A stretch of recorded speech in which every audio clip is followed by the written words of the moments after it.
are those of the presenters and authors and do not necessarily reflect those of SAMHSA or HHS. So that being said, I would like to get this going right away for what you came here for, to listen to these fantastic presenters talk today. And if you need anything, please just put it in chat and we'll try to help you out. Take it away. Thanks. All right. Thank you very much. We're getting our slides set up. Give me just 1 second. It duplicated the slides. So give me just fine, a second. Kendall. I'll give a little introduction to who's talking today. I'm Allison Trigg. I am the director of TIKES Infant and Early Childhood Mental Health Consultation program. I'm joined today by our Assistant Director, Angela Keys, our Research Director, Sherry Heller, and one of our senior consultants who also helps lead our evaluation, Kendall Brunette. So we've got a big group.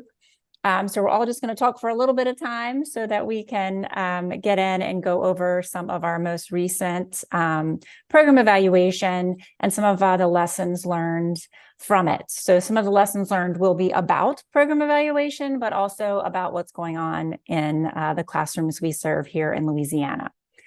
All right, Kendall, will you go to the next slide, please? Yeah, give me just 2 seconds. Almost. I don't know what is happening. I'm sorry. I have a duplication of slides and it is... Well, I'll just start talking about TIKES and then I think I know what's on the slides. The TIKES program is under the umbrella of the Tulane Mental Health Consultation Services umbrella, and it's our biggest program. It's statewide, and we serve all of Louisiana. Any programs that receive federal funding, mainly in the form of CCAP, the Child Care Assistance Program, I'm sure most of you are familiar with, they are eligible to receive TIKES mental health consultation. So we have about 20 consultants across the state, and we are a combined model of consultation.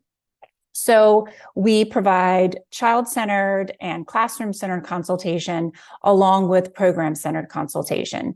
And one key component of our model is that you have to sign on for the whole thing if you want to get child-centered or classroom-centered work.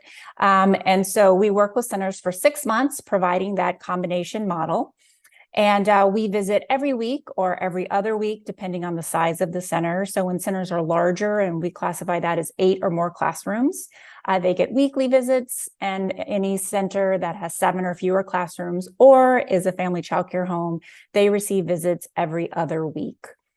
Across those visits, we, sorry, losing my train of thought. Across those visits, we obviously provide all of the good and typical mental health consultation types of activities. And we have 3 primary goals. So our main goal is to support the social emotional foundation of early learning. So really helping teachers to understand how important that social emotional learning is. And then our second goal is to support teachers in learning how to actively support social emotional development in the classroom. And then our third goal, which really gets to that child-centered component piece, is when we are supporting individual children. So obviously this is with parents' permission. And then we will be looking at how to design behavior interventions, help with classroom management, and also do screeners and then help refer families and children for more in-depth evaluations or services in the community. So we don't provide any direct services. How are we doing, Kendall? Angela is now screen sharing.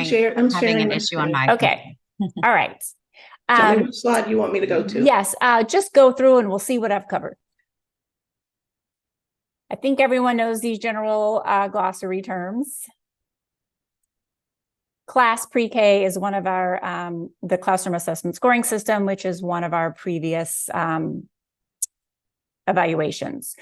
So here are a few pieces that I missed. We've been serving Louisiana since 2007. So we're in our 17th year. And then go ahead and go to the next one. We do keep serving centers. This is a chunk of our group. We have some new people that we've added since then. And this was us in May. Next slide. All right. So I talked about our programmatic approach, but I think this slide really encapsulates how we think about the work, is that we really want to improve the experience for everyone that touches that childcare site. So children, families, teachers, staff. We are open to working with any of those folks that are in there and helping get them to referrals in the community as needed, or having support within that early education sites. Next slide. Okay, I think I covered this. Next slide. And I talked about the combination model, and that we really see our work as supporting everyone that's involved. And that's the real reason that you've got to sign on for the whole 6 months of programmatic consultation in order to come in for one thing or another. Lately, we have been trying to think about how we can maybe go in to support folks who are maybe on a waiting list for a long time with some virtual consultation, but the goal will still be for us to come in and do the overall combination model for 6 months. Next slide. So our prior evaluation has shown us that we do make a difference in how teachers think or perceive about various things that are going on in the classroom. So our first evaluation in 2011 looked at teachers' perception of their self-efficacy in the classroom, or their ability to make differences in children's life, and that increased after 6 months. Similarly, teachers saw that their sense of influence, so this is sort of their ability to make an influence, a change in that child's development as opposed to others in a child's life, also increased. And then teachers also reported that they felt better about their competence to support social emotional development of children after 6 months. And all three of these variables remained elevated 6 months after consultation ended. And so we also think that speaks to our programmatic approach, in that we were making some longer term changes. Next slide. The next thing that we did is we wanted to look at observation. So we used the classroom assessment scoring system. We had trained observers go out and do the class pre-K. This was only in the pre-K classrooms, prior to 6 months of consultation and then after. And we found improvements in all of the areas measured. Negative climate decreased, which you see as an improvement. And all of these also remained in the change direction 6 months after consultation ended. So again, providing more support for that programmatic change that we're really looking to make. Next slide. I think I have one more. I realize I don't have slide numbers on here. Actually, that was my last one. So I think I'm going to transfer it over to Sherry to talk about the most recent evaluation. Thanks, Allison. I'm very impressed that you did so much of that without the slides. Kudos to you.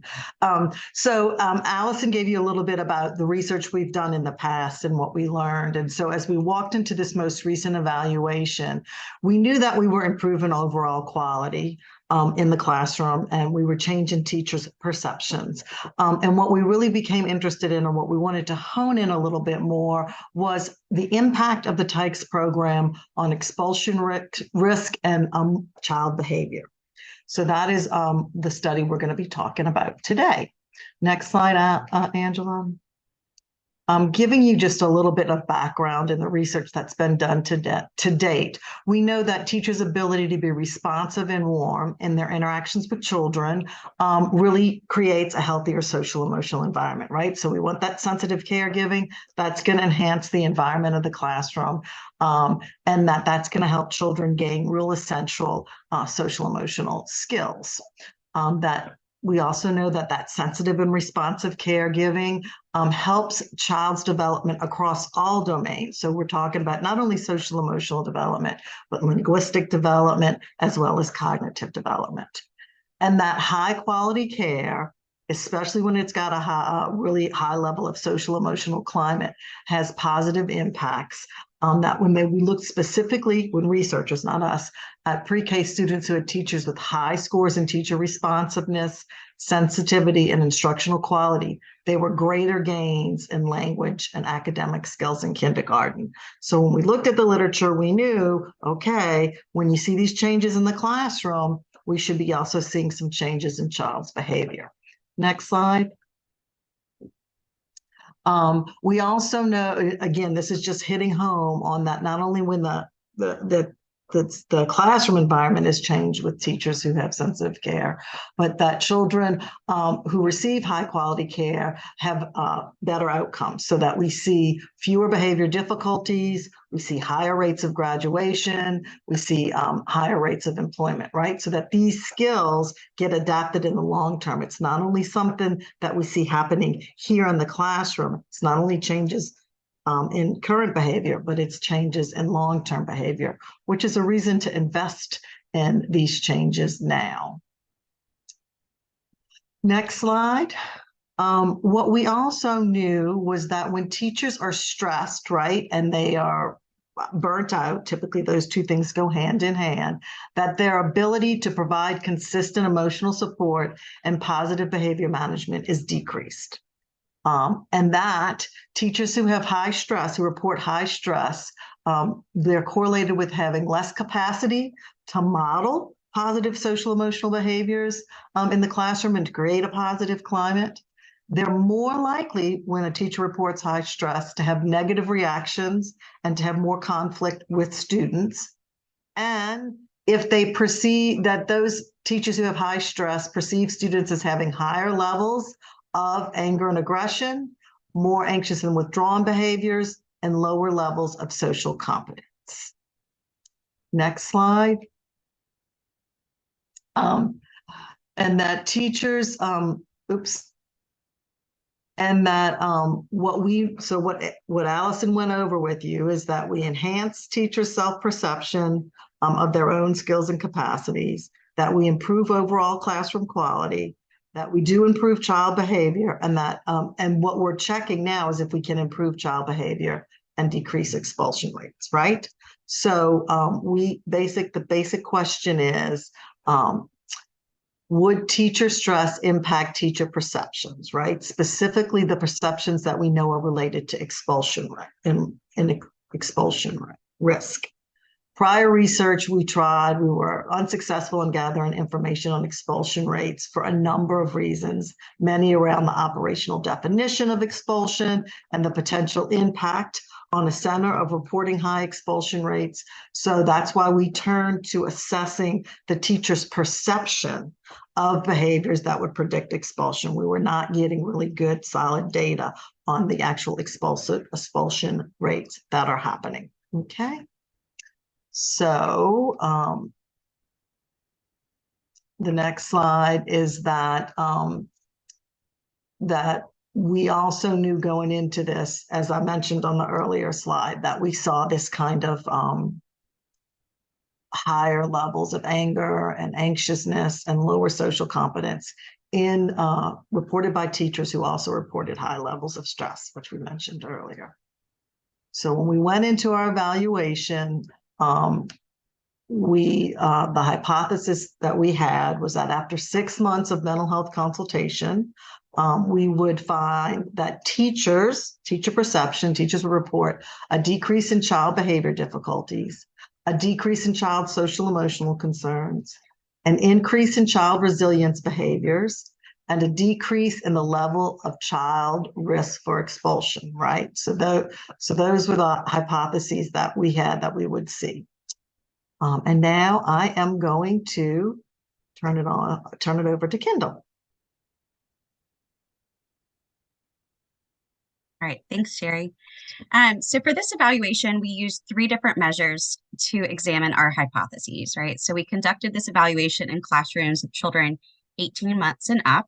So we used the strengths and difficulty measure where we did a sum of all the children in the classroom and had a classroom SDQ score. We then took the 3 highest scoring children, which we kind of termed our index children for the remainder of the project. And we asked some additional SDQ questions for an individual SDQ score for these 3 index children.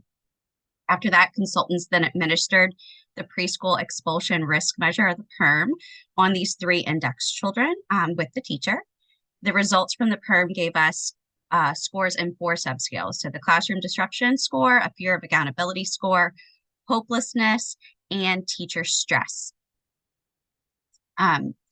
Consultants, lastly, we administered the Devereux Early Childhood Assessment Tool, the DECA, with the teachers on those 3 index children as well. Results from the DECA gave us scores in 5 subscales: attachment, inattention, self-regulation, total protective factors, and behavior concerns. And if anyone would like additional information on these measures, we're happy to provide that after the presentation. Next slide, please. So for this data collection, we had 194 child care centers participate in both pre and post consultation data collection. This included 415 randomly chosen classrooms, ages again 18 months and up, and 736 index children. And an important note that we want to say about our random selection of classrooms, our consultants were very concerned about random selecting of classrooms, as those classrooms might not be the focus of their consultation with that center. And as Allison spoke to earlier, our TIKES consultation program provides both classroom program and child-centered level consultation. However, not all classrooms are going to always receive the same dosage of consultation. So we assured our consultants on our team that the climate of the center will impact the classroom, the teachers, and the children. So random selection might make it harder to find an effect. It was consistent with our focus on those programmatic changes, and we did not use this data collection purpose for measuring or evaluating our consultants. Next slide, please. So after 6 months of TIKES early childhood mental health consultation, we observed that teachers' perceptions of children changed, right? So teachers reported significantly higher child protective factor scores as measured by the DECA. This included the following domains: self-control, attachment, inattention, and all of those all increased. Teachers also reported significantly lower child and classroom behavioral concerns, as demonstrated on 2 measures, the DECA and the SDQ. Teachers reported significantly lower behavioral concerns related to expulsion, and this was assessed by the PERM.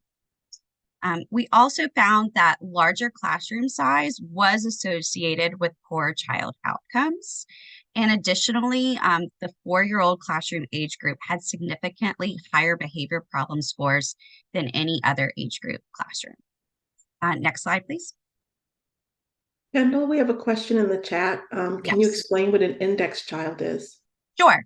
So the index child is from, we did the SDQ at the beginning with every classroom that was assessed. And those 3 children that had the highest score on that SDQ, we kind of coined the term the index child because they had the highest score from that teacher. And so then we provided more additional surveys on those children.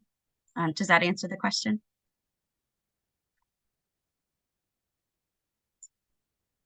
All right, so our outcomes. So after 6 months of TIKES early childhood mental health consultation, oh, sorry, thank you, I already did that slide. Thanks, Angela. After 6 months of the TIKES intervention, we also observed changes in teachers' report of stress. So teachers who participated in our TIKES services reported significantly lower scores in stress and hopelessness, as shown on the PERM. Next slide, please. So we did find some associations as well. So from pre-consultation, teacher stress level was associated with more negative ratings on all measures from pre and post-consultation. So lower protective factors, increased child and classroom behavior concerns. And this association persisted even with accounting for classroom size and age of children. The teacher's pre-consultation stress level was related to teachers' ratings of the child's behavior, and teachers reported higher levels of stress, reporting higher levels of child and classroom behavior problems. Next slide, please. Thank you. So teachers reported positive changes in child protective factors from pre-consultation to post-consultation. Teachers' ratings of those child protective factors were consistently lower for teachers who reported high stress at pre-consultation.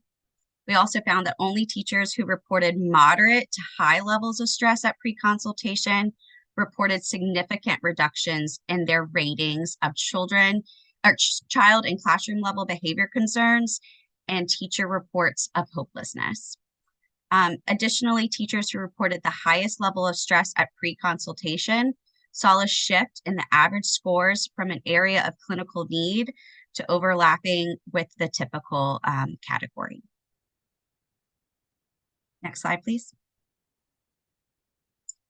So from this, we had our working hypothesis as it was related to the outcomes.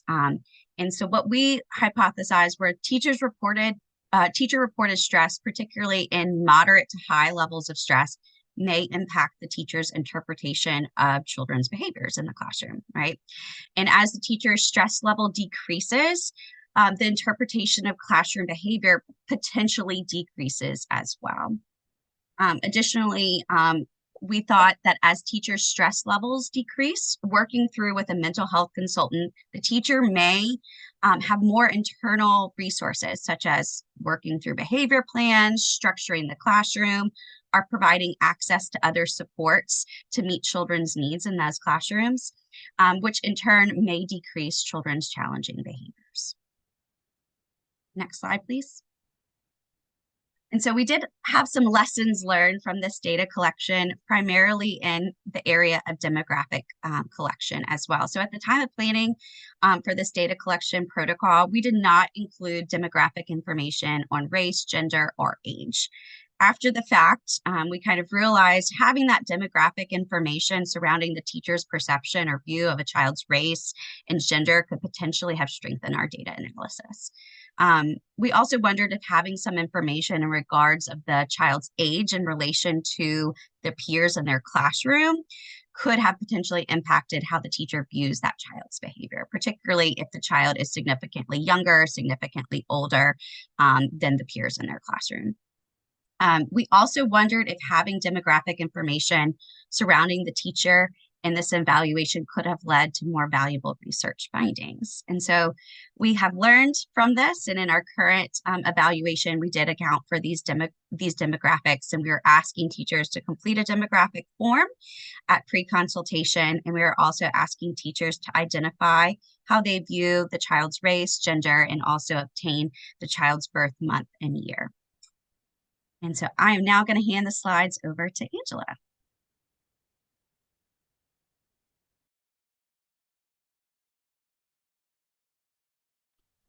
Coming off mute.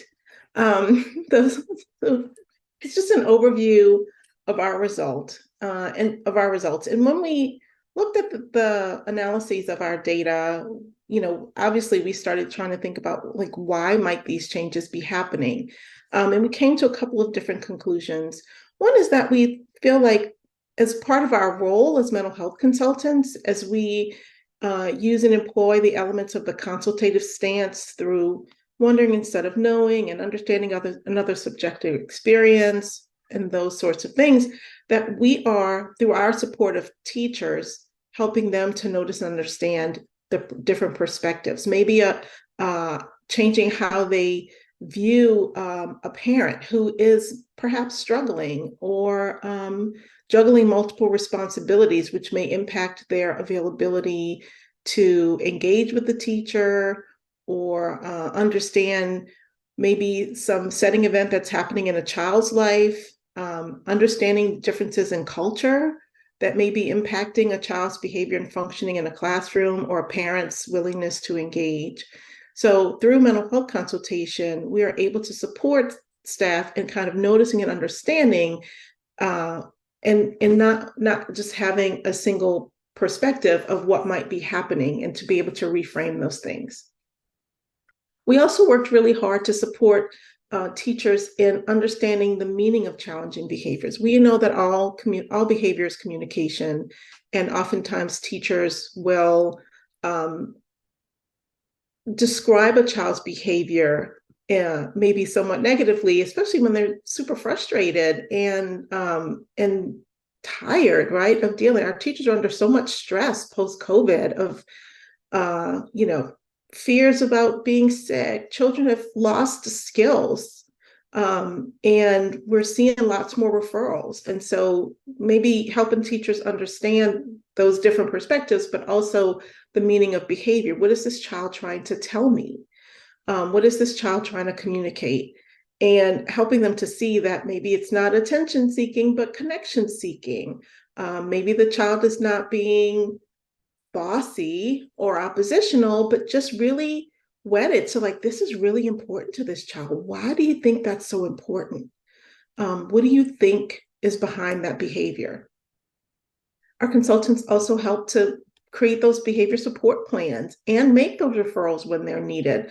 Oftentimes teachers are at a loss, and we do a lot of wondering and not knowing. And sometimes teachers just want an answer, right? They want us to help them. Our consultants use the FAN model. So we're going in and out of empathic inquiry and, on the different wedges of the FAN to really help them, meet them where they are, help them in doing that collaborative exploration and making some decisions about how best to help, and coming in and applying our expertise, not so much being the expert, but using and applying our expertise and helping them figure out what would work best in their classroom. We also help support directors in understanding and responding to the needs of teachers, children, and families. Director sets the tone for the whole center. The director controls the allocation of resources. The director controls lots of things that the teachers don't feel they have control over. So working with directors is really important as well. And then being that listening ear is also really important, and helping teachers to feel heard and understood and affirmed and valued, and being able to have a holding space for the things that are on their minds. And sometimes they need referrals too. We make a lot of adult referrals. So in the midst of all these results, we don't know if the children are changing or if the teachers' perceptions of the children are actually changing. Because I know as a consultant, I've gone into a classroom and looked at a child that was the index child or the identified child, and that child did not look much different than other children in the classroom. And I had to wonder to myself, what was it about this child that was a challenge for the teacher? So are we just seeing actual change? Sometimes, yes. But sometimes we're seeing a change in the teacher perception, a reduction in her stress level, and changes like that can result in a little more grace given for children and for teachers, for themselves, to say, okay, this might be what's going on. I'm recognizing that this is what this child needs or this family needs. Our approaches to consultation, Allison covered this a little bit earlier, but we do operate at 3 levels: this program level, classroom level, and child and family level. And at the program level, we really are trying to support the director in understanding the needs of children and families, and work to support staff in noticing and understanding those different perspectives. I will say for our program, even when we are working at a classroom level or a child and family level, we always keep a programmatic lens.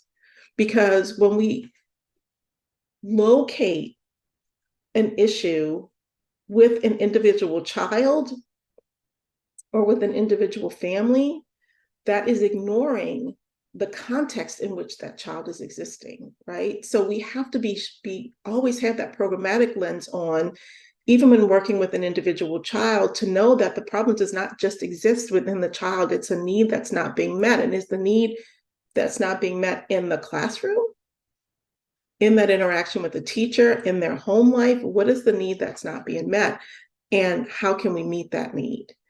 So keeping that programmatic lens, right? Keeping those programmatic kind of glasses on, we're also thinking about things at a classroom level, providing that listening ear, supporting teachers, validating, yeah, this is hard. This behavior is really challenging. And what can I do? What do you think is going on? What have you tried and not tried? What's worked? What's worked for a little bit of time and then stopped working? And how can I support you? I mean, we often think about parents and systemic disparities that parents are experiencing, but teachers often experience that same thing. We got some data recently that was shared by Allison to me, in that poverty rates for early childhood workers are 60% higher than for other sectors. So we have teachers who are really struggling and whose own needs are not being met. It makes it hard to meet the needs of the children in their classrooms. And then at the child level, we do sometimes need those children. Every child is not going to be fixed through the lower levels of the pyramid. Some children do need some more in-depth intervention, and that's where our expertise can really come in handy in terms of helping to design those behavior plans, making referrals for all of the folks involved. So when we look at child outcomes, we really need to think about those caregiver characteristics. What those data we didn't collect, right? Is there a mismatch in attachment or temperament style? Is there is it a mixed race dyad? So is it a white teacher and a Black child? And we know that for Black boys, expulsion rates just skyrocket disproportionately. So we need to take those caregiver characteristics into account when we're thinking about our mental health consultation practice. We know that caregivers are the mediators and the moderators. So, right, everything kind of either flows through them or are conditional upon them. So how children fare and what trajectory we set them on often is tied back to those relationships with those important caregivers. And when those caregivers are stressed, that does impact the development of the attachment relationship. It impacts caregiving and really does impact how we understand children's behavior. I see that the chat is lighting up. I don't know if I should stop and address the chat here or if I should keep going with my slides. Angela, if you keep going, I'm keeping a record of the questions, and I'm going to jump in for several that are related to program, and then we can get into some of the more data ones. So you keep going. Okay, I will do a couple more slides. I'm almost done, and then we can have some discussion. So obviously, we as consultants and stakeholders in this field know that we must support our early childhood teachers and caregivers. Cherie Paul says how we are is as important as what we do. And so if the teachers are not okay, it's going to impact the children. Mental health consultation is one part, but not the whole picture. And so recognizing and thinking about how we as a community can prioritize the needs of young children and their caregivers is really important. When we have that statistic of 60, overrepresented by 60%, right, in poverty rates, and we understand the importance of the first 3 to 5 years of life when all this brain development is happening, these children, we're setting foundations for their future. And so we need to care for their carers. That's really important, whether that's through changes in policy, advocacy, and policy on a micro level in a classroom or a center, and a macro level in our local, state, and federal governments. There are consistent efforts in our state to improve early childhood education, and through this early childhood, through corresponding supports for the early childhood workforce. But more work needs to be done. And so we will continue to do that work. I mentioned earlier the consultative stance. Using the consultative stance is so important, right? The consultative stance and the diversity-informed tenets for work with infants, children, and families, they go hand in hand. There's a crosswalk on the Center of Excellence website that shows how these two kind of work together and the importance of both to really reflect on our biases. We all have implicit biases. It is how we kind of go through life and make decisions about things. It's how we're socialized and conditioned. If a child is walking with their parent and a dog starts to approach them and the parent scoops the child up and holds them tight, the child is learning, oh, maybe I should be worried about that dog, right? So we're teaching them how to behave through implicit and explicit measures. And so that's all how we're conditioned and socialized. And so as consultants, it's important for us to reflect on the things that we believe, on our own racial identity development, on our own identities and what we share and maybe don't share, how language and engagement and behaviors are shaped by our own culture, and how when a culture is different, it can cause us to interpret behavior differently. I talked about supporting consultees and reframing their perceptions as merely a child problem. Child is never just the child, right? It is never just any one person in isolation. I believe that is Angela's law, not necessarily universal, but children are existing and they function in relationships, right? Everything is in the context of relationships. And so we have to make sure that we understand that maybe sometimes that child might be a canary in a coal mine to say, hey, something's not right in this classroom for me. Something needs to be changed. There's some need that's not being met. And when we help teachers to support those needs and meet those needs and the child's behavior improved, that becomes a self-perpetuating cycle where the teacher efficacy grows, right? And they start to feel more confident and competent in their ability to support children's social and emotional development, their cognitive and language development.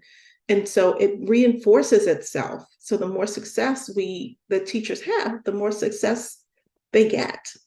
So, we have to make sure that we are helping with that as well. Bigger picture items to think about are ensuring equitable access to consultation services to historically marginalized and under-resourced communities. Oftentimes, those programs are not the ones that get on our caseloads. And it could be a funding issue, it could be a capacity issue, it could be a travel distance issue. So how can we be creative and make sure that we're meeting those needs? We should have ongoing reflective supervision for all consultants, and that consultation should include helping them to examine their biases, to reflect on what they believe about different groups of people, how they're framing and conceptualizing the behavior of a child or a teacher or a family. Reflective supervision is it's essential, at least on our team. Everyone gets it regularly. We want to make sure that there are regular professional development opportunities for consultants so that they are flexing their equity muscles and building skill around having some difficult conversations, right? And introducing these topics and being able to more skillfully wonder with teachers about where they are and how they're interpreting behavior. And then collaborating with owners and directors to create policies that meet the needs of the families they serve. If there's a family that needs maybe a slightly earlier drop off, or a parent who's working a 12-hour shift, so that child that's really distressing for the teacher is the first one to show up in the morning and the last one to leave in the afternoon or evening, there's a reason behind that. And engaging with parents, learning, what they need, learning how best to serve them can be really helpful. And then establishing supports that create caregiver well-being, whether that's through teacher reflective groups or referring for services. So that is my last slide. I'm going to put in a quick plug for our social media. We have a website. We also have a YouTube channel with some brief videos on like teacher self-care, quick things on biting and napping. We have a Facebook page and an Instagram page. So we try to post that and really that's our advocacy board, right? Our education and advocacy board. So I'm going to turn it back over to Allison for our last few minutes so that we can get into some of the things that I've missed in the chat. Thank you, Angela and Sherry and Kendall. I've tried to copy and paste several questions, and Angela, you actually covered some of them that look more at what our services are, but I'm going to jump in and answer some and then throw some out to you guys as well. A primary question is some more information about what our program focused services look like. And it's always so hard to know how much detail to go into there. We've been doing this a long time, and sometimes I feel like, well, I've told people this a bunch. So I will go into a little more. I know I glossed over it. Program focus for us is a lot of everything. So as Sherry mentioned in the chat, we're doing program, child, and classroom all at the same time simultaneously. So we spend a lot of time in the centers we work with. So a typical visit for us depends on the size of the center, but we try to spend 3 to 6 hours in the program for a visit, 3 being for, a smaller center. And so there's lots of observation, there's modeling, there's meeting one-on-one with teachers, there's meeting with teaching teams together. Typically, we try to meet with a director or administrator each visit. And if we don't get to connect with them in that visit, we will follow up via phone at another time. We do offer professional development to teachers. We have a core series of about 5 to 7 trainings that are a combination of imparting information, but also using group practice and trying to support the center and really finding the expertise that exists there already in their center so that they can learn to support each other. We really see the 6 months that we're there as helping that center to be ready to move forward when we leave.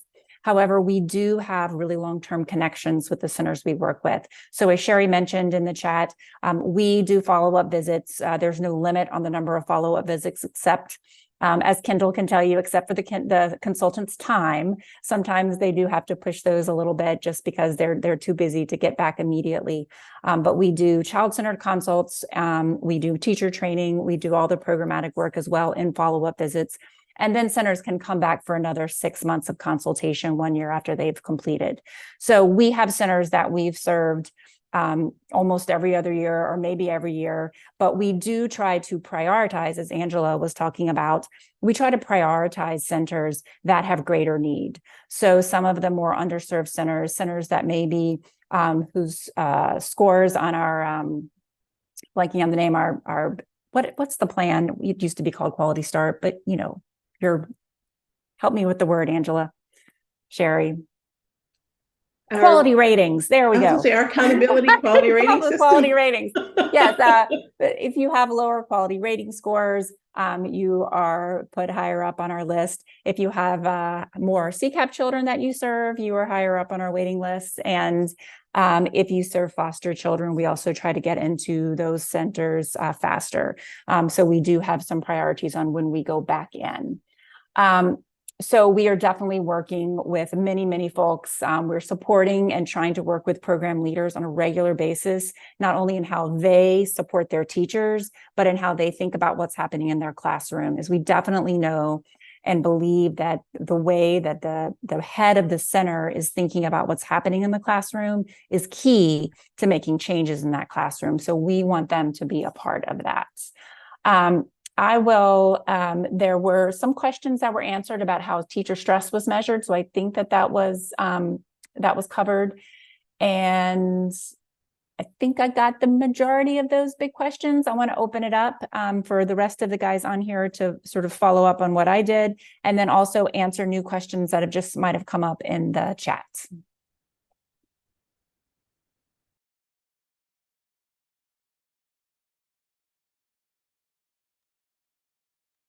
You can raise your hand if you have a question. You'll pop up in our view a little bit better.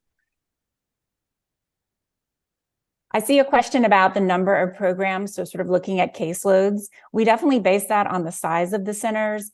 But if we're thinking about if everyone was just serving small centers, they would have about 8 centers at a minimum. And if they realize that they are not they have extra time or they're not making their sort of visit amounts that we hope that they can do, then they're able to add some on there.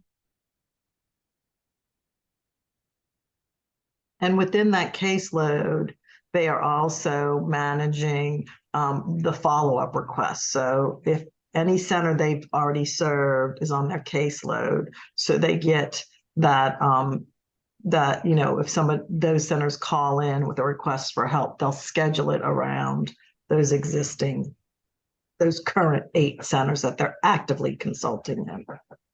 Yeah, we actually have a requirement that all of our consultants do at least 2 follow-up visits each month. And so that is a way to maintain that consistent connection. So if for some reason centers sort of drop off and aren't asking for a follow-up, we have consultants that are reaching out and saying, hey, would you like for us to do one? And Katie, it is funny, extra time, but we actually consistently have some consultants who say, I want to serve an extra center, and it works for them. So we don't require that extra one, but we've got those go-getters out there who do it. Yeah, I did see a question. I lost it. Kaya, how many programs for child-specific cases does TIKES serve annually? So program is one number, child-specific cases would be a different number, which is kind of, I don't know that I have the child-specific. I don't think like quick reference, but programs, if at full staff, we have about 22 consultants. They're each serving about 8 programs every 6 months. So 16 times 20, probably around 300 centers and family childcare homes a year. Plus follow-ups, which would probably be another 100. And there are some centers who the consultant says, well, today is my last visit, you know, and does their whole termination process. And the center says, okay, put me on the list for a year from today, and just hope to get follow-up visits, can typically get follow-up visits in the meantime, and are ready to go for another round of consultation after that year waiting period. And we didn't do this research project. We didn't report on our family child care centers settings, but we do serve those, and that caseload and weight looks a little different. But we do have our presence there as well. PERM is the preschool expulsion risk measure.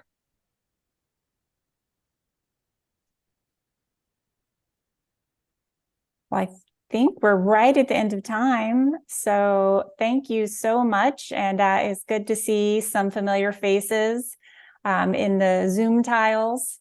Hi, Eva. I see you. You're right at the top of my screen. I have to say hello. And thank you all for the work that you do out there for little ones and their caregivers. We appreciate it. Enjoy the rest of the conference. Thank you to our wonderful presenters. We appreciate your time and sharing it with the Center of Excellence conference here today. And remember, everyone, you will be able to access this again and on our website going forward. So it's not gone forever. Thanks for joining us today. Have a good rest of your day.